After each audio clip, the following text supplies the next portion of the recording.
अस्सलाम वालेकुम। उम्मीद है आप लोग ठीक हैं, खैरियत से हैं। अब देखें, आपसे मुलाकात करने के लिए ना इतना भी टाइम नहीं है कि 10 मिनट किसी जगह पे बैठ के वीडियो कर सकूं। कल रात की थकावट आपको पता है। मेला था, 6-7 हज़ार लोग उस मेले में आए थे। उसको पूरा देखना, चीज़ें करना और फ्रंट से आके लीड करना बड़ा मुश्किल होता है। आज भी बहुत सारी मसरूफियात। अभी मैच है पाकिस्तान और वेल्स का, हॉकी वर्ल्ड कप का दूसरा, उस पे जा रहे हैं। और उसके बाद फिर हमारे जो आर्टिस्ट आए हुए हैं उनके लिए कुछ आज खाने का अहतमाम किया है, क्योंकि उन्होंने हमारी इज़्ज़त में इजाफा किया है। तो हमारा फ़र्ज़ है कि हम अपने आर्टिस्ट की इज़्ज़त में इजाफा करें। और बहुत सारी दूसरी चीज़ें हैं, लेकिन आपसे मुलाकात ना हो ये हो नहीं सकता। सबसे पहली खबर ये है कि कहा यह जा रहा था कि पाकिस्तान जो मुआहदा करने जा रहा है सऊदी अरब और उसके बाद तुर्की से, अमेरिका के बड़े इस पर इख्तलाफात होंगे। अमेरिका इस पर बड़ा सख्त रिएक्शन देगा। और जाहिर है कुछ यूट्यूबर, कुछ तजिया नगार और कुछ हर हाल में पाकिस्तान के दुश्मन इस किस्म की कोई आयत लगाई बैठे थे। लेकिन और ये बात किसी हद तक वो शायद अगर वो सोच रहे थे जिसे कहते हैं बुग़्ज़े पाकिस्तान से आगे बढ़कर, तो शायद लगता भी था, क्योंकि जाहिर है यूएई के साथ, सऊदी अरब के साथ जो कॉन्ट्रैक्ट है, मुआहदा है हिफाजत का, वो तो हमेशा से अमेरिका रहा है। और अगर अमेरिका की जगह पाकिस्तान ले रहा है, मैंने आपको कल अपने वीलॉग रात में भी कहा था कि पाकिस्तान जो है वो अमेरिका की जगह ले रहा है, क्योंकि अमेरिका के साथ ये मुआहदे थे और अब ये मुआहदे जो है पाकिस्तान करने जा रहा है। क्यों? क्योंकि बिहाइंड द गन जो सोल्जर है वो पाकिस्तान का बेस्ट है। पाकिस्तान से बेस्ट कोई सोल्जर है ही नहीं दुनिया में। आगे जाके बात करेंगे सोल्जर पे। अच्छा जी, लेकिन हुआ क्या है कि ट्रंप ने कल रात पाकिस्तान की तारीफों के पुल बांध दिए। लग ऐसे रहा था कि ये जो मुआहदा है ये सऊदी अरब, तुर्की और पाकिस्तान के दरमियान नहीं, बल्कि पाकिस्तान और अमेरिका के दरमियान में हुआ है। कि ये ऐसा क्या मुआहदा हो गया जिससे ट्रंप बहादुर को इतनी खुशी हो रही है।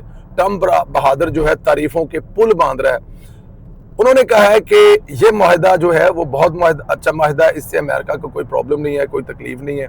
उन्होंने इस मुआहदे के, जिसे कहते हैं ना कि इस मुआहदे के लिए भी सफीर का किरदार अदा कर रहा है। हुआ कैसे है, ये मुमकिन कैसा हुआ है? ये है पाकिस्तान की खारजा पॉलिसी। ये है पाकिस्तान के खारजा पॉलिसी जो जिसको लीड कर रहे हैं डेफिनेट वजीर खारजा इसहाक डार साहब। इसके जो हीरो हैं, जिनके सर पे हमेशा सेहरा बांधा जाता है, हमारे फील्ड मार्शल और हमारे प्राइम मिनिस्टर, जो कि मेरे ख्याल में दुनिया के काइंड तरीन, दुनिया के सॉफ्ट तरीन प्राइम मिनिस्टर है, जो चीज़ों को बेहतरी की तरफ ले जाना चाहते हैं, चीज़ों को सुलझाने की तरफ लेके जाना चाहते हैं, चीज़ों को गंभीर नहीं करते, मसाइल में उलझना नहीं चाहते, बल्कि मसाइल से निकलना चाहते हैं। तो पाकिस्तान की जो टीम है, वज़ीर ख़ारजा इसहाक डार साहब, फील्ड मार्शल सैयद हाफिज आसिम मुनीर और प्राइम मिनिस्टर ऑफ पाकिस्तान, इन तीनों ने जो मिलकर कमाल किया है कि जब मुआहदा, जिसको नेटो मुस्लिम मुआहदा कहा जा रहा है, जिसको कहा जा रहा है इसमें आने वाले दौर में कुछ और मुस्लिम ममालिक शामिल होंगे, जिसको कहा जा रहा है कि ये हिस्ट्री तब्दील कर देगा, जिसको कहा जा रहा है ये जंगे रोक देगा, तो ये मेरे ख्याल में एक छोटी बात नहीं है, बहुत बड़ी बात है।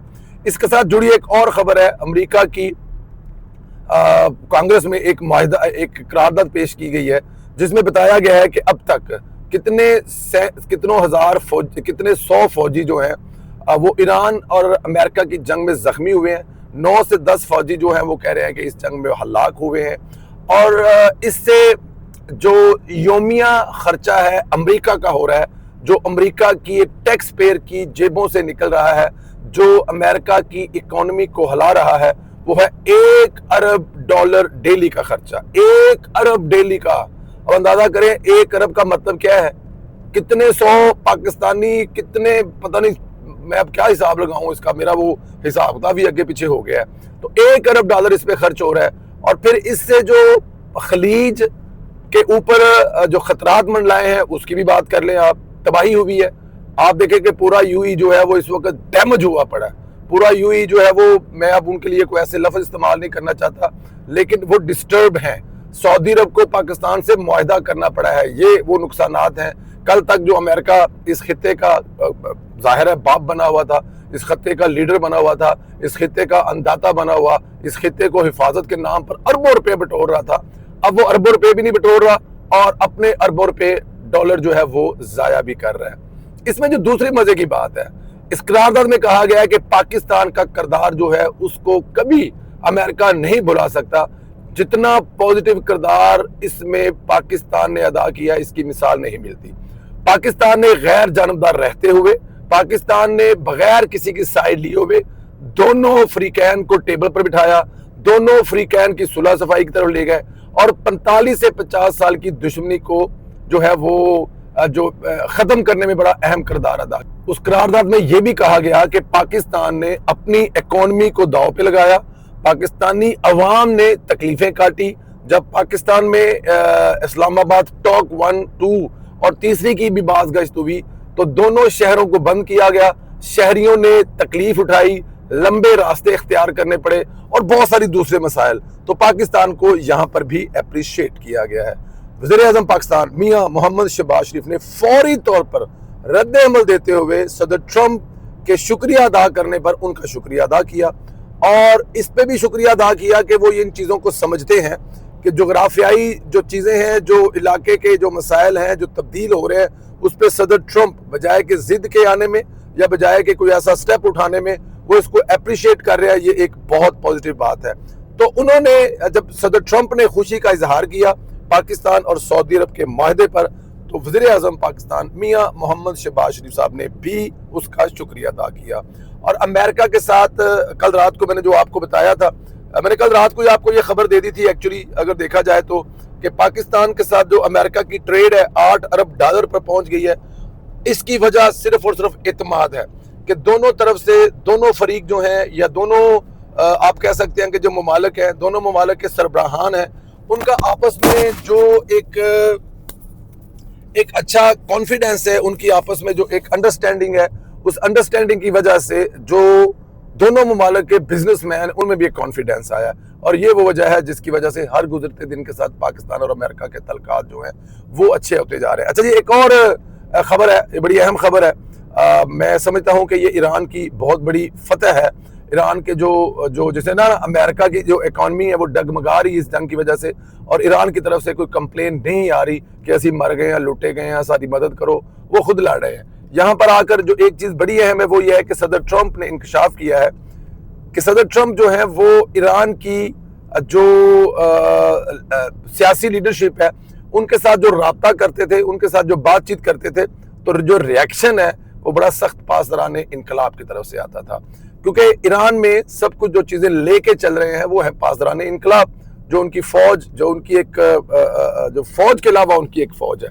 तो सदर ट्रंप कह रहे हैं कि मैंने फैसला ये किया है कि अगर एंड ऑफ डे पे सियासी लोगों से बातचीत करने के बाद वापस मैंने फिर पासदाराने इनकलाब के पास ही आना है या रिएक्शन यहाँ पे आना है, तो क्यों ना डायरेक्ट पासदाराने इनकलाब से बात कर ली जाए। तो अब वो कह रहे हैं कि जी वो पासदाराने इनकलाब से डायरेक्ट राब्ता कर रहे हैं, उनके साथ डायरेक्ट चीज़ों को देख रहे हैं, उनके साथ डायरेक्ट जो मसाइल हैं वो हल कर रहे हैं और उन्हीं के साथ बातचीत करेंगे। मेरे ख्याल में ये पासदाराने इनकलाब की एक बहुत बड़ी फतह हो सकती है, क्योंकि दोनों फ्रीक देखे ना, यहाँ पर भी अक्सर नहीं कहा जाता कि अमेरिका लेते जी फौज नाल गल करते, उन्हें पता जी सियासत के हाथ कुछ नहीं है, चले आप ऐसे कर ले, आप समझ ले ऐसे हैं, लेकिन वो फौज भी तो हमारी है, वो चीफ फील्ड मार्शल भी तो हमारे हैं, ये भी तो बड़ी कमाल की बात है ना। बट एनी हाउ ये एक अच्छी चीज़ है जो मेरे ख्याल में अगर ट्रंप करने जा रहा है तो इससे मसाइल कम होंगे, मसाइल जल्दी हल होंगे और इससे बहुत सारी चीज़ों में आसानियाँ पैदा होंगी। एक चीज़ जो मैं मिस कर गया, जाहिर है बहुत सारी चीज़ें हो रही थी पिछले दिनों, जो इस्लामाबाद में तकरीब हुई एक जो कि फ़ौज की तरफ से तकरीब में, उसमें खुसूसी तौर पे जो इनवाइट किया गया था वो मरीम नवाज साहिबा को। जाहिर है वो फ़ौज की थी, अब वो फ़ौज वाले उसमें जिसको भी तकरीब में शिरकत के बुलाए, आसिफ अली जरदारी साहब वहाँ पर भी मौजूद थे, वज़ीर-ए-आज़म भी वहाँ पर मौजूद थे, वज़ीर दिफा मौजूद थे, कौमी असम्बली के स्पीकर मौजूद थे, हुकूमती बड़े नुमाइंदे थे, लेकिन वहाँ पे मरीम नवाज को बुलाया गया। ये वो एतमाद है। और वो जो बहुत सारी पिछले दिनों बातें चली थी कि पता नहीं क्या होने वाला है या क्या हो जाएगा, नहीं, मरीम नवाज के जो लैपटॉप है वो काम दिखा रहे हैं, मरीम नवाज का जो नौजवानों के साथ एक खूबसूरत रिश्ता है वो काम दिखा रहा है। यहाँ पे हमें आसफा भुट्टो जरदारी तो नजर नहीं आई, यहाँ पे हमें बिलावल भुट्टो जरदारी जो अपने आप को अगली नस्ल के लीडर समझते हैं, वहाँ पे अपनी अनसीरियसपन की वजह से वो नजर तो नहीं आए। मरीम नवाज जो है वो काम भी कर रही हैं, वो काम करके दिखा भी रहे हैं। और मैं एक बात बताऊं, इस वक्त अगर फौज पाकिस्तान को अपना जो असर दिखा रही है, जब फौज अपना रोल किरदार, बल्कि उसको मैं असर नहीं बल्कि किरदार अदा कर रही है, तो फौज की ये भी तो कोशिश है ना, हमारा मुल्क आगे जाए, हमारा मुल्क तरक्की करे, हमारे मुल्क में बेहतरियाँ हो। तो मेरे ख्याल में मरियम नवाज जो है तमाम सूबों से इसको लीड कर रही हैं, तो फिर उनका उस तकरीब में आना और ख़ुसूसी तौर पे बुलाना और बहुत सारे लोगों को शट अप की शायद कॉल भी थी, मैं ऐसा सोच रहा हूँ, हो सकता है ये गलत भी हो। और वहाँ पर अगर आसफ अली जरदारी के बच्चे मौजूद नहीं थे, प्रेसिडेंट की हैसियत से आसफ अली जरदारी अगर मौजूद थे या उनका कोई वफाकी वजीर मौजूद नहीं था, तो इसमें मेरा कसूर नहीं है, उनकी अनसीरियस जो सियासत है वो ले डूबी है। हाँ, आसफ अली जरदारी ने वहाँ पे उसको कवर करने की कोशिश की है। आप बोलेंगे आप कैसे कवर करने की कोशिश की है? उन्होंने वहाँ पे एक नई शोली छोड़ी कि अमेरिका का सदर जो है वो कहता है कि जी Trump is my great field marshal. उन्होंने कहा नहीं, वो आपका ग्रेट फील्ड मार्शल नहीं है, वो हमारा या बल्कि मेरा ग्रेट फील्ड मार्शल है। तो आसफ अली जरदारी साहब ने वहाँ पे कुछ चीज़ें आगे पीछे करके कवर करने की कोशिश की है। लेकिन मैं एक बात बताऊँ, जो मरियम नवाज हैं जिस तरह से वो चीज़ों को लेके चल रही हैं, जिस तरह से उन्होंने पूरे इस इलेक्शन जीतने के बाद अपनी तवज्जो जो है वो काम पे रखी है, उन्होंने वाकई दिल जीते हैं। और वो जो टिक टॉक स्टार हैं, उन्होंने मेरे ख्याल में अपने आप को डैमेज किया है और वो हमने उस तकरीब में देख लिया। ख्याल रखें, इजाज़त दें, बहुत सारी चीज़ें हैं करने वाली। अब यहाँ पे मैं गाड़ी खड़ी करने की जगह ढूंढूं, ये भी एक बहुत बड़ा जो है ना वो आपको पता है इशू होता है गाड़ी खड़ी करने की। और ऊपर से जगह इतनी जो है वो अनहेल्दी होती है। अनहेल्दी से मुराद ये है कि वो इतनी जगह कम होती है कि गाड़ी आपको रिवर्स करके लगानी पड़ती है। पाकिस्तान में तो गड्डी सीधी ठोक देंगे ना, क्योंकि गाड़ी रिवर्स करके लगाएंगे तो निकालने में आसानी होगी, जगह बड़ी कम होती है। ख्याल रखें, इजाज़त दें, फिर मुलाकात होगी। अल्लाह हाफ़िज़।